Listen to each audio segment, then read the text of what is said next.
diodo semiconductor. Bien, el diodo semiconductor es un componente electrónico que consiste simplemente en la unión de dos cristales semiconductores, uno de tipo N y otro de tipo P. Habíamos visto en la clase anterior estos dos cristales cómo se creaban. Sencillamente teníamos un sustrato de silicio, veámoslo, y en este sustrato habíamos depositado boro en una parte del sustrato, que el sustrato, por el boro aceptar electrones, lo llamamos de tipo P, y en el otro lado habíamos recombinado el silicio con impurezas de fósforo, y el fósforo al aportar al sustrato un electrón, esto le llamamos de tipo N, de ahí a que sea un cristal de tipo PN o una unión PN, que es como se le llama. Bien,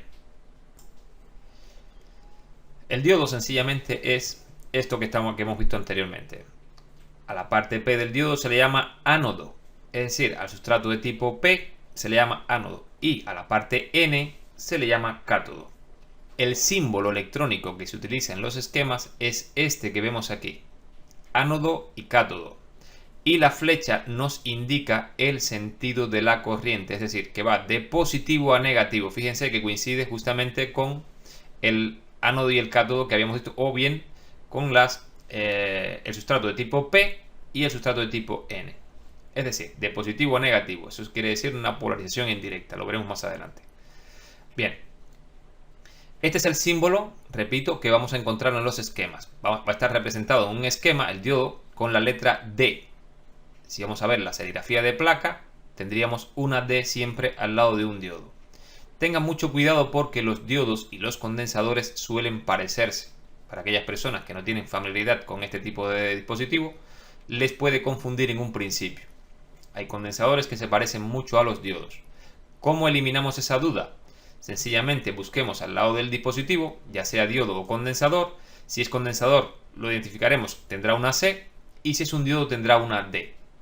La forma más sencilla es tratar de familiarizarnos con los esquemas y no confundirnos.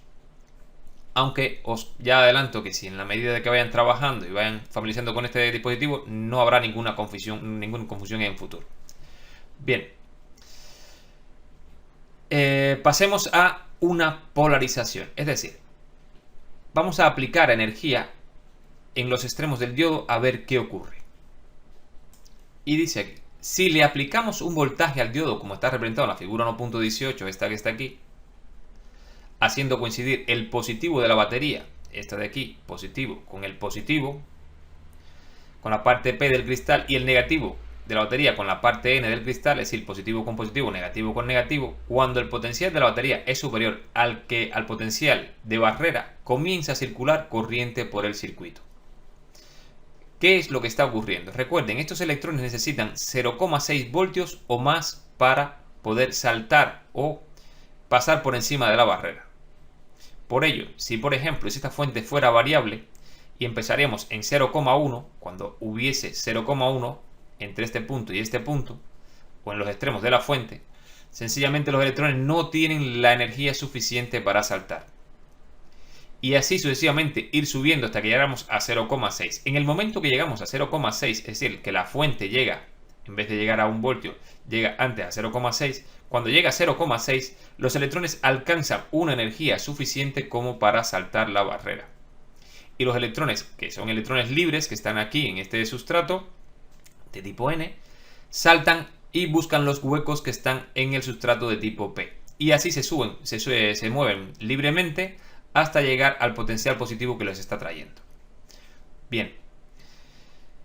¿Qué está ocurriendo? Hasta que no hemos alcanzado los 0,6 voltios, no se han movido los electrones. Y cuando llegamos a 1 voltio, que es el voltaje total de la fuente, VT, lo que ocurre es que en la barrera se han quedado 0,6. ¿Por qué? Porque no los puedo retirar.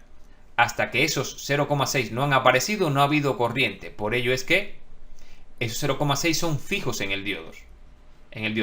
No hay manera de eliminarlos. Por lo tanto, una de las cosas o uno de los puntos a tener en cuenta a la hora de trabajar en los circuitos es que siempre que un diodo está conduciendo, es decir, los electrones se están moviendo por dentro del diodo, en la barrera se queda el voltaje de barrera del diodo.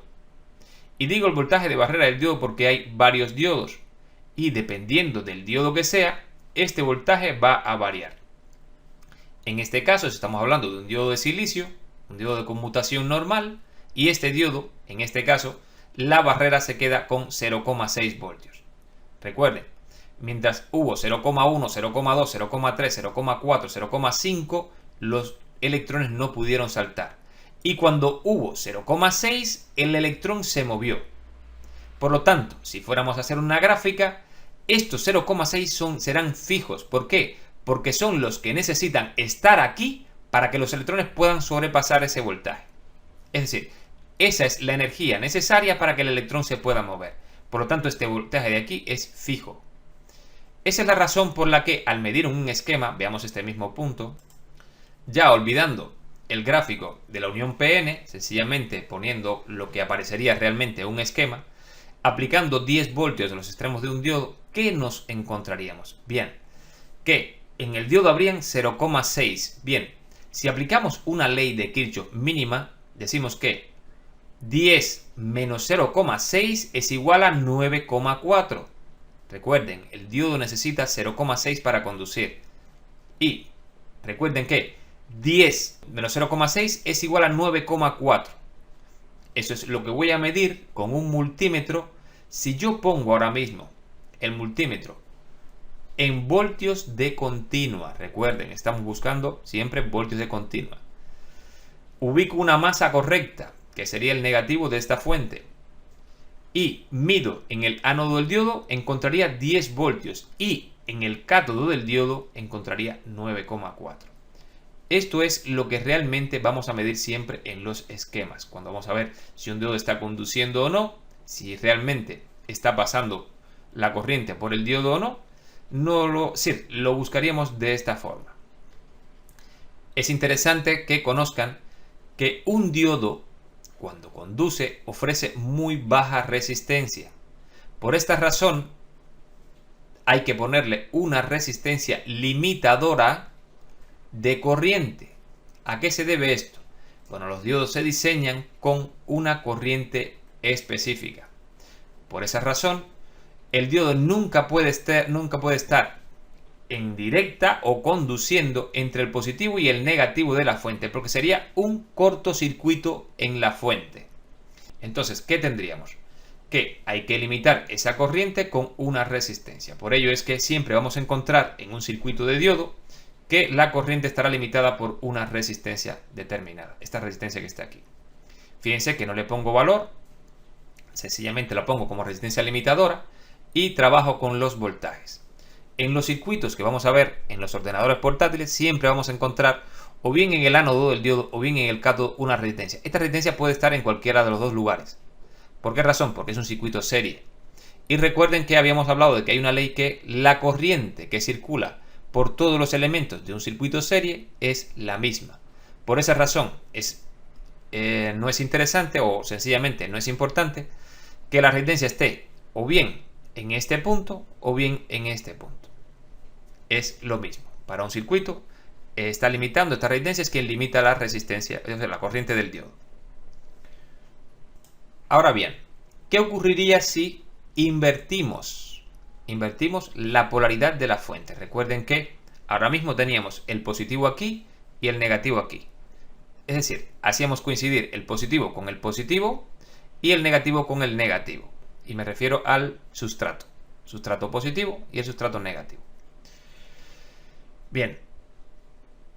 Ojo con estos datos, importante. Cuidado con la P que es de fósforo y la B que es de boro. No vayan a confundir esto con positivo. Esto es fósforo. Acabo de darme cuenta ahora mismo y puede haber una confusión con la P. La P no significa positivo, significa fósforo. Bien, al hacer coincidir ahora el negativo con la parte positiva del diodo y el positivo con la parte negativa del diodo, recuerden que aquí habían electrones en exceso, ¿qué ocurre? Bien, esos electrones sencillamente vienen y se recombinan en la parte positiva, es decir, son arrastrados por el potencial positivo. Y los huecos son cubiertos por los electrones. Pero eso hace que la barrera, esto se convierta en un cristal prácticamente puro de este tamaño. Porque entonces me quedo sin huecos y sin electrones libres. Al quedarme sin huecos y electrones libres, sencillamente este cristal se convierte nuevamente en un no conductor. Por esa razón, a este tipo de polarización se le llama polarización en inversa. Un diodo polarizado con polarización inversa no conduce la corriente eléctrica y se comporta como una resistencia muy alta. Es esto que vemos aquí. Sencillamente la barrera aumenta. Hemos aumentado mucho la barrera porque los electrones que habían aquí libres se han venido hacia el potencial positivo y los huecos que estaban aquí han sido cubiertos por electrones de la fuente. ¿Y qué ha ocurrido? Sencillamente esto se ha convertido en un no conductor y en este momento, cuando el diodo tiene negativo en ánodo y positivo en cátodo, no conduce. Diodo no conduce. A esto se le llama polarización en inversa. El diodo no conduce. Bien, llegados a este punto tenemos dos funciones en el diodo. El diodo o bien tiene polarización en directa, que es el caso que vimos anteriormente, o polarización en inversa, que es este caso. Cuando tiene polarización en directa, es decir, positivo en ánodo, negativo en cátodo, el diodo conduce la corriente eléctrica, es decir, permite el paso de la corriente. En cambio, cuando el diodo tiene negativo en ánodo, positivo en cátodo, el diodo no conduce, se comporta como una resistencia muy alta y por el diodo no circula la corriente eléctrica.